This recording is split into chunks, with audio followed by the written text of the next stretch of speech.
ha salvado vuestras vidas. Venid, oh niños queridos, y a nuestro hospital de sangre, venid también los heridos, que Él da salud y no hay hambre. Venid a nuestro regazo.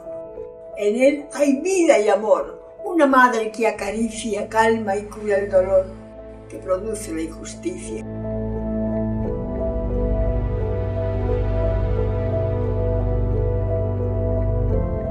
El 18 de julio de 1936 era sábado.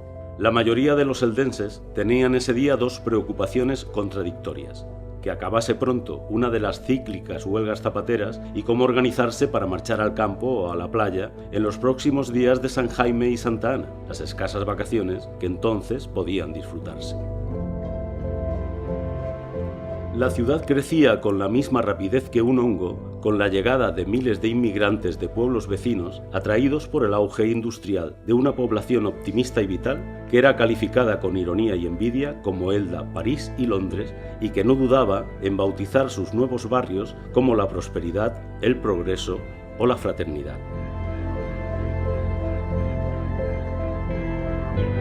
Era entonces tan pequeña que muchas familias pudientes edificaban sus casas de campo en lugares tan próximos como el Campico, la Jau e incluso la ciudad Vergel.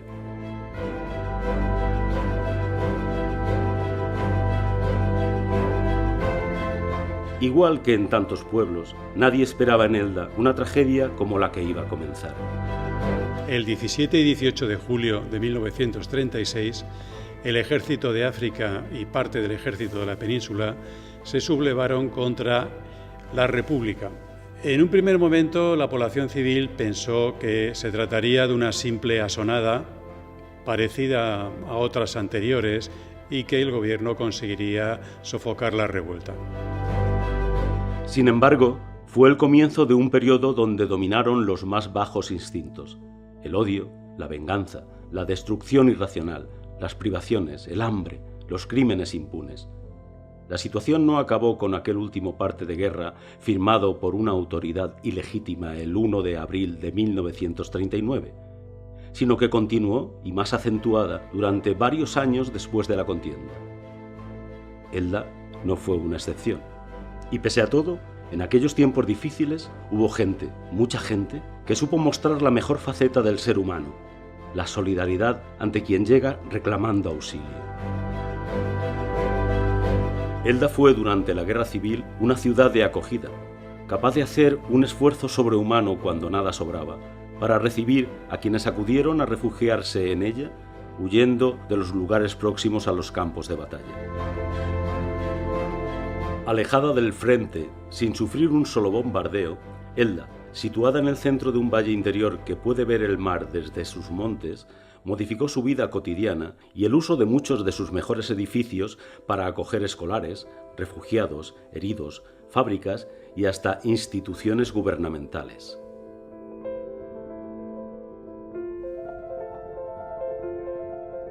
Primero llegaron los niños. La mayoría vino desde Madrid cuando comenzaron los primeros bombardeos. Llegaron a la estación del ferrocarril o en camiones. Yo me acuerdo que llegamos en un tren, que salimos allí en un correo y llegamos aquí y entonces nos bajaron al casino eldense. A todos los niños que veníamos de los dos colegios, nos bajaron y habrían avisado y fueron allí a recogernos. Según la Constitución republicana, en casos de calamidad, de catástrofes, la población infantil debía ser la primera en recibir los socorros, los suministros necesarios. De manera que organizó un sistema de colonias colectivas en la retaguardia republicana más segura. Mis hermanos vinieron conmigo. Vino mi hermana, que tenía ya 10 años, y un hermano que ya ha fallecido, que tenía 8. Y vinimos los tres. Y yo, pues todas, como éramos las más pequeñas, pues a esa de Pepica y a mí, pues todas querían llevarnos. Y mi hermana me agarraba: no, que queremos irnos con mi mamá, y yo no nos separamos, tenemos que estar los tres. Y fuimos los últimos que salimos de allí, nosotros y un niño que casi se tira por la ventana, porque tampoco quería irse con nadie, y casi se tira por la ventana de del casino. Y al final nos llevaron a los 3 y pasó lo mismo, que cuando nos llevaron allí dice, ¿pero qué hago con 3? Si ya no tengo habitación para el niño. Las 2 niñas todavía se pueden quedar, pero el niño y ya otra que había allí ya se lo llevó. Allí en la misma calle y eso. Cuando se evacuaron a los críos y a las crías de los diferentes territorios, sobre todo Madrid, Andalucía, Extremadura, los maestros y las maestras los acompañaron normalmente a las poblaciones, en los que podían quedar de 2 maneras, o en colonias, lo que llamamos el régimen de colonias, que eran edificios grandes en los que se quedaban niños y niñas de una escuela con sus maestros y maestras, o bien se repartían entre los habitantes de una población y hacían la vida normal de los niños del pueblo, es decir, iban a la escuela y comían y residían en la casa que los habían acogido. A veces eran clases enteras acompañadas por sus maestros, niños de colegios como el Cosío o el Pérez Galdós. Los maestros y las maestras respecto a las colonias de niños evacuados tuvieron diferentes papeles. Algunos simplemente se limitaron a acompañarlos desde el lugar de origen al destino. Otros se quedaron con ellos viviendo durante toda la guerra en la colonia en la que estaban instalados. Y otros, los que se fueron al extranjero, se fueron con ellos y permanecieron allí durante todo el largo verano en el que se convirtió la guerra y la estancia de los niños y niñas.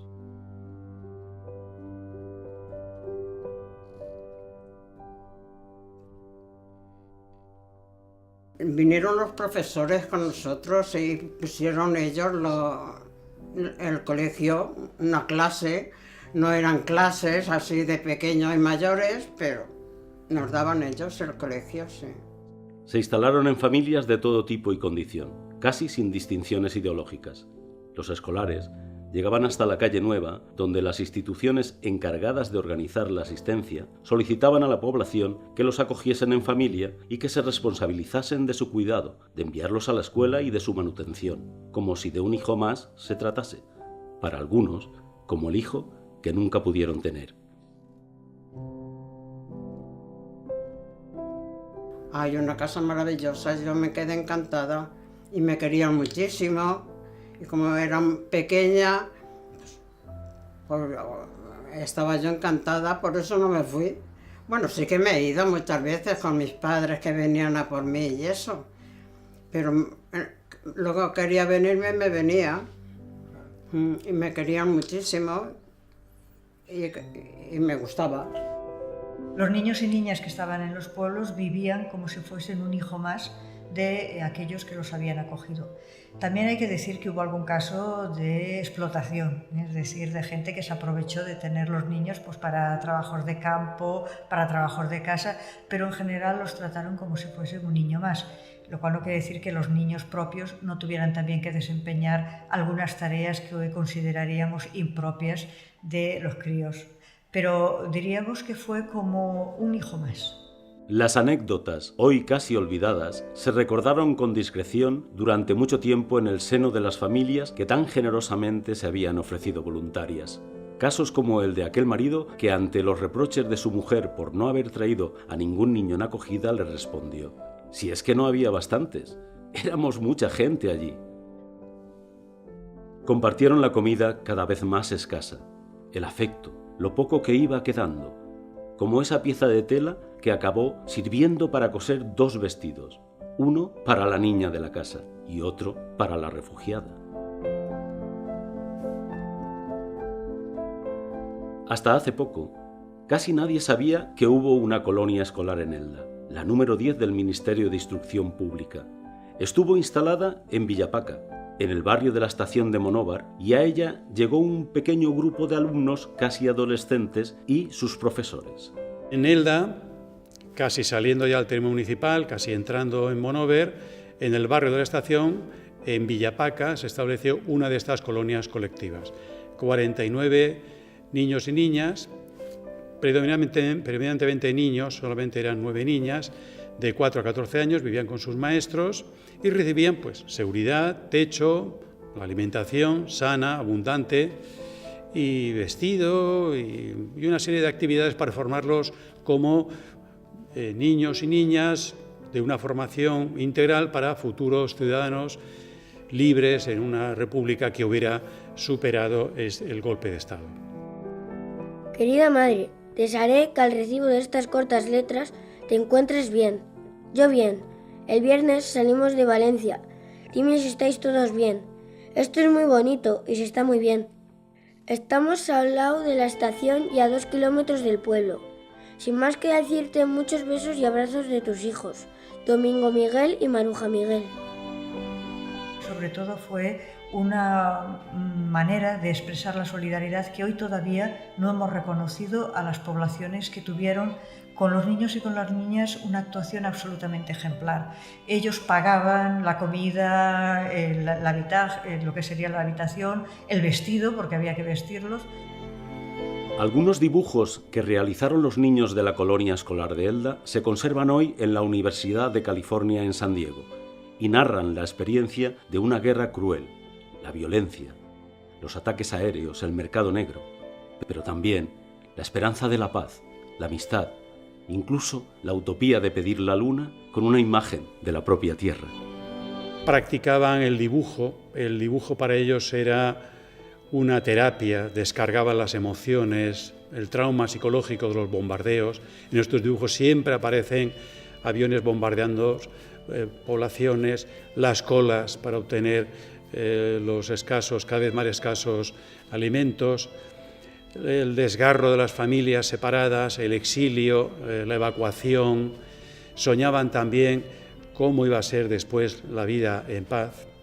Estos dibujos después eran recopilados, seleccionados y se hacían exposiciones itinerantes con un doble objetivo: recaudar fondos. Se vendían, por ejemplo, se organizó una exposición con gran éxito en los almacenes Taylor, en la Quinta Avenida de Nueva York, para vender estos dibujos, obtener recursos para sus necesidades, y también servían de vehículo para la propaganda antifascista, para suscitar la solidaridad de los diversos comités que habían ido surgiendo en distintos países europeos y en Estados Unidos.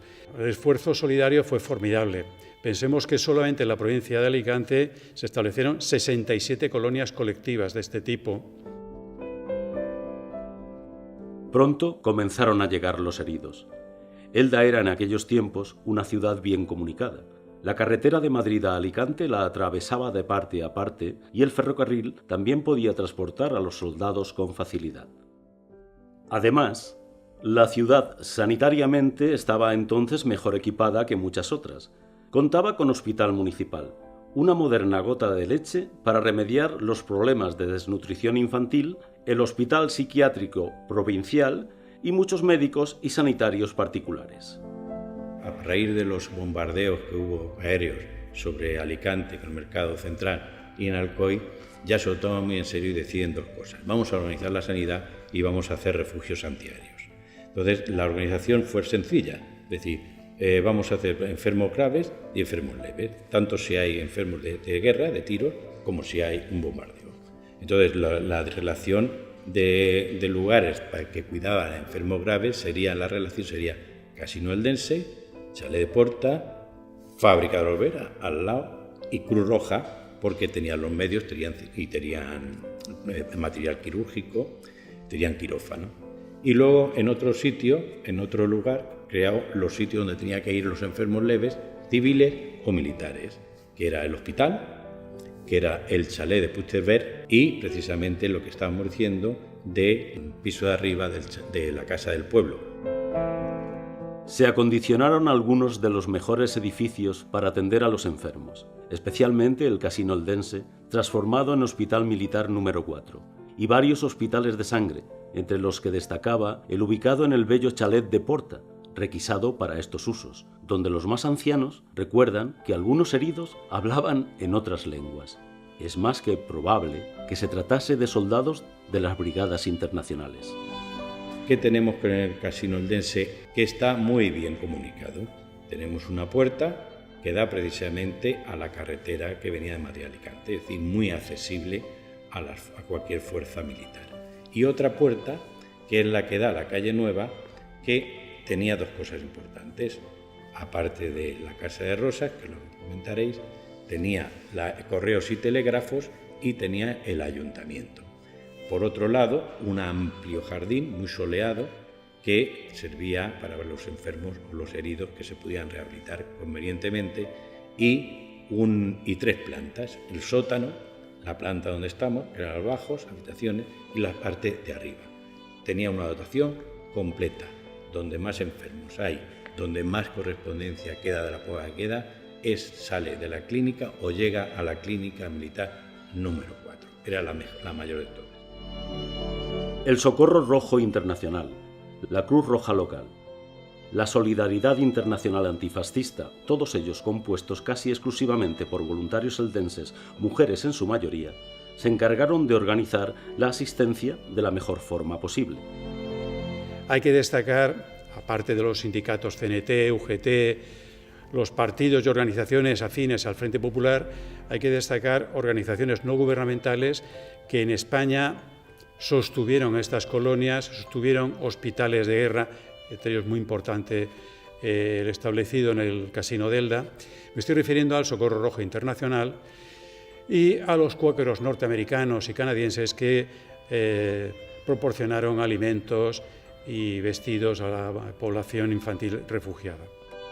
La mayoría de la ayuda que salió para los refugiados y para los evacuados y para los niños que estaban aquí entre familias o con sus profesores yendo a la escuela en nuestra ciudad, vino de distintas entidades. Algunas fueron lo que llamaríamos hoy ONGs de distintos tipos, pues desde Socorro Rojo Internacional, que tenía una clara afiliación comunista, hasta los hermanos cuáqueros norteamericanos, a los que la ciudad debería brindar todo su reconocimiento, que durante mucho tiempo, durante los años en que ya el hambre empezó a notarse en Elda, tuvo una cantina en el propio colegio Emilio Castelar, que hoy es Padre Manjón, donde daba la merienda a los niños eldenses.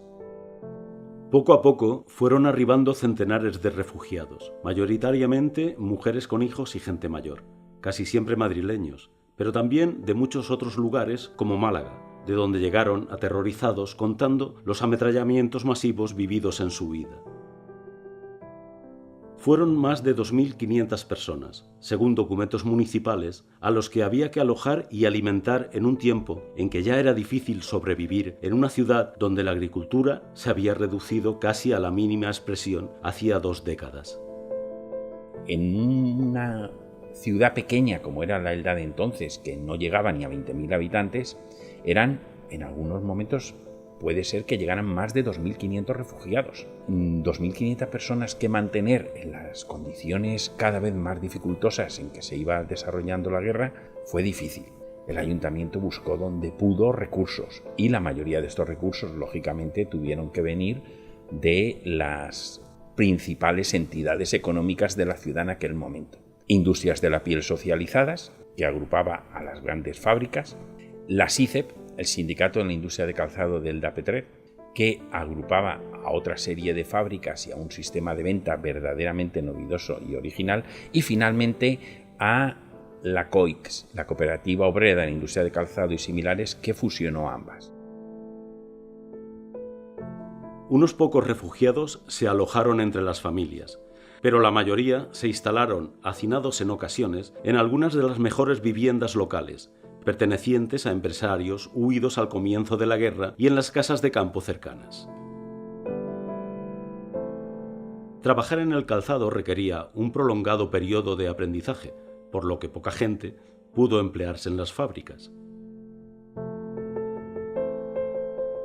Las entidades políticas, sindicales y humanitarias y buena parte de los eldenses se volcaron en la organización de festivales benéficos y espectáculos para recaudar fondos, donde participaban aficionados a la música, a la poesía o al teatro, en lugares como el Teatro Castelar o el Coliseo España.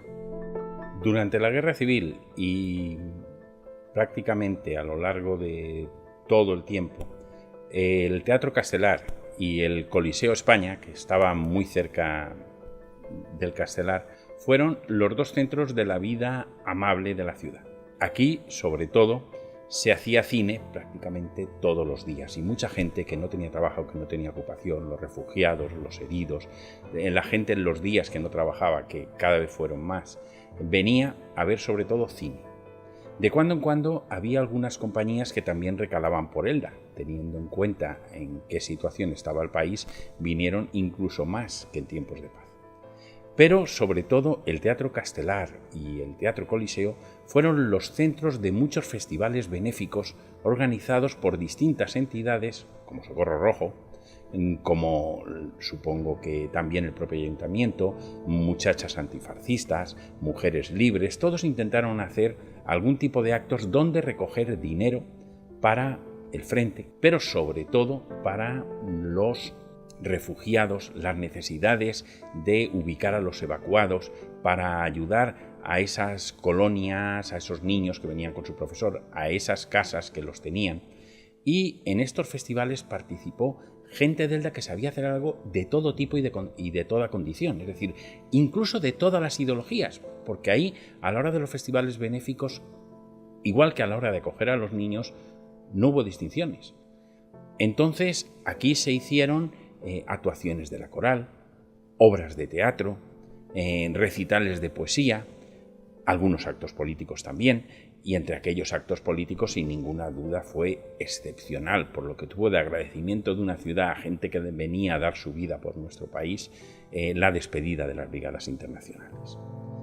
Cuando la carencia de alimentos se hizo más grave, una entidad religiosa norteamericana, los cuáqueros, instaló en las escuelas nacionales una cantina escolar que ofrecía la merienda a los más pequeños.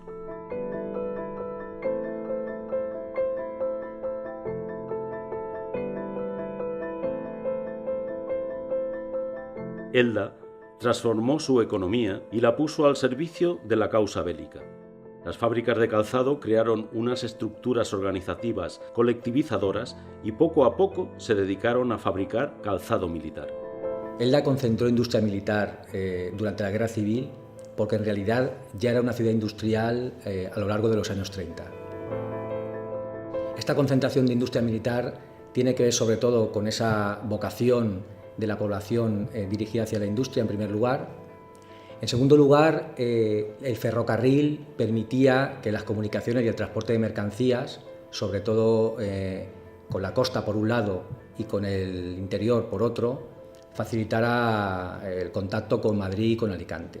Y en tercer lugar, la población de Elda ya estaba acostumbrada a trabajar en la industria, de manera que esta vocación militar o armamentista ya tenía un caldo de cultivo importante en la ciudad. Algunos talleres mecánicos se transformaron pronto en modestas fábricas de armamento. Esas fábricas se situaban sobre todo, por un lado, en los alrededores del centro histórico, los alrededores de la parte vieja de la ciudad, en un cinturón que fue creciendo durante buena parte del siglo XX, y en segundo lugar, alrededor de lo que hoy llamamos el barrio de la Estación, alrededor de la línea del ferrocarril, que posibilitaba pues, que la distribución de las mercancías y la difusión fuera cómoda, fuera rápida. En el último año de guerra, cuando lugares como Valencia estuvieron amenazados por la proximidad de los frentes, algunas naves industriales de Elda, como la fábrica de Rivas o las del barrio de la Estación, fueron adaptadas para instalar una sede de la Unión Naval de Levante, que trasladó incluso a parte de su personal cualificado. La Unión Naval de Levante vino a Elda en la primavera de 1938 y vino sobre todo porque después de los bombardeos de Valencia era un lugar poco seguro para la actividad industrial. De manera que se instaló en Elda y Petrel, la famosa fábrica número 22, probablemente en el caso de Elda en la antigua fábrica de Pedro Amat, y fabricó un tipo de vehículo blindado, un camión blindado que tuvo un papel muy importante o que era muy reconocido en la época, el UNL 35. Elda se consideraba un lugar seguro, máxime cuando, afortunadamente, nunca fue bombardeada. En medio de la guerra, una nueva organización local, el Ateneo de Modelistas y Patronistas, fue capaz de lanzar un proyecto educativo excepcional, una escuela profesional de concepción tan moderna que tenía asociada una fábrica de cazadoras militares y correajes, la fábrica número 6 en el barrio de la Estación. La iniciativa fue apoyada por el gobierno republicano, que incluso acordó su creación oficial y planeó la construcción de un nuevo edificio en terrenos ofrecidos por la sociedad El Progreso. Elda tenía una tradición significativa desde el punto de vista del cooperativismo y del sindicalismo. Una ciudad industrial como Elda, que desde finales del siglo XIX tiene una fuerte implantación industrial y sindical, era el caldo de cultivo ideal para que esa experiencia de compartir, de poner en común, de construir barrios y casas con el dinero de cooperativas, luego revirtió en tiempo de guerra porque la población estaba muy acostumbrada a estas prácticas sociales solidarias, de acogida, integradoras. Hasta el gobierno acabó decidiendo la instalación en Elda de la Subsecretaría del Ejército de Tierra, en el edificio de las Escuelas Nacionales Emilio Castelar. El 25 de febrero de 1939, una comisión gubernamental solicita al ayuntamiento el desalojo del centro escolar para instalar en él lo que debía de ser el nuevo centro operativo desde el que Negrín pensaba organizar militarmente la resistencia, o en su caso, la evacuación. El propio presidente trasladó su residencia a una finca petrerense relativamente próxima, el Poblet, mientras algunas zonas de los alrededores, como la Jaut, acogieron a distintas personalidades políticas y militares republicanas. Cuando una parte del bando republicano acaba levantándose contra Negrín y el Consejo de Ministros decide marchar al exilio, será en la Jaut donde tendrá lugar la última reunión política antes de partir hacia el aeródromo monovero de El Fondó.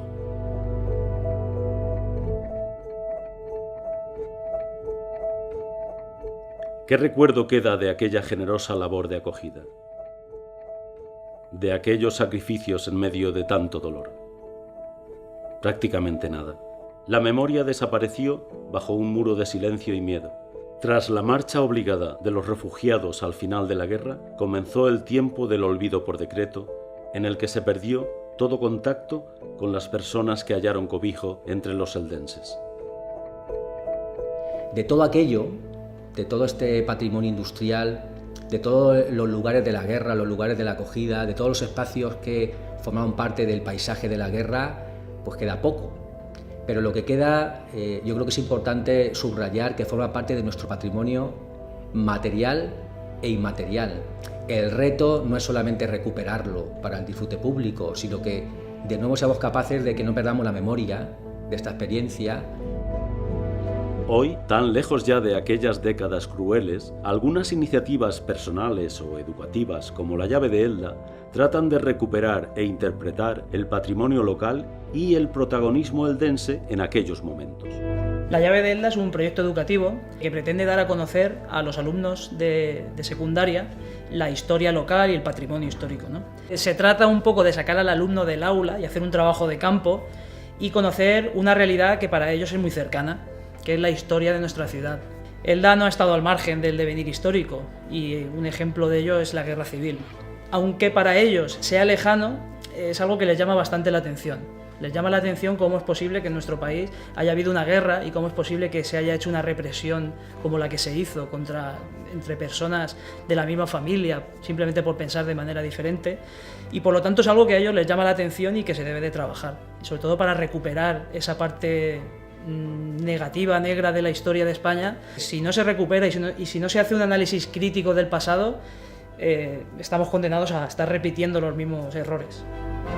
Queremos que pese al terror y al crimen, frente a la barbarie, se recuerde que siempre habrá territorios que conservan la dignidad humana, lugares para la fraternidad y la esperanza, como aquella solidaria Elda, una ciudad de acogida.